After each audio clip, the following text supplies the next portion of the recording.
Hello mga kamamshi box, ganito ang baha sa amin pag umuulan. Syempre, nasanay na yung mga tao dito.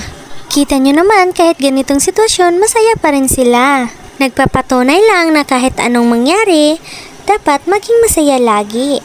Maging kontento lang kung ano mang ibibigay sa atin ng Panginoon. Hindi naman palagi na ganito yung sitwasyon. Ang importante, buhay tayo at malakas. Hoy, kagahod kay biit. Sigig mama. Ara man lang na iyang mama sa tupad niya. At syempre, si Gretchen lang ang malakas. Bira kaon sin. Gatira musing lang ng tsura ni mo ka kanon. May panin si Gretchen, walay problema. Kay problema na nga daan ang tsura. Joke lang sin. Guwapa bitaw ka sin. Tema puruta manak bata do po. Wato ka beka tinoy sa babaw.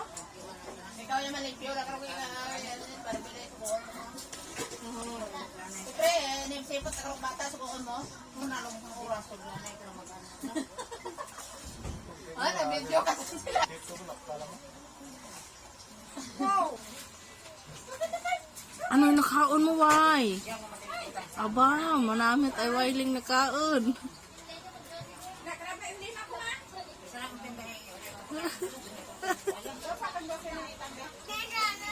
Kalon silo, inag pa ni bibi kinagat ni ikaw.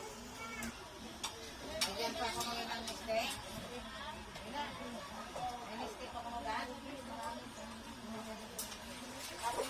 O diba, ang saya-saya dito sa amin. Bahalag gibaha na, happy pa rin.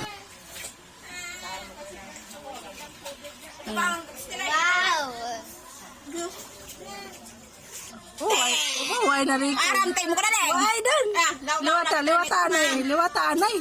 This video is rated SPG. Si Gretchen lang sa kalam. Hindi mo niya kung paano pagpalipay sa iya bana.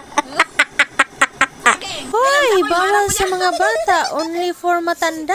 Pero si Gretchen, bata. Mukhang matanda. Joke lang, Gretchen. Go, Gretchen. Ganyan pala kumain ng saging, Gretchen. Ngayon ko lang nalaman yan, ah.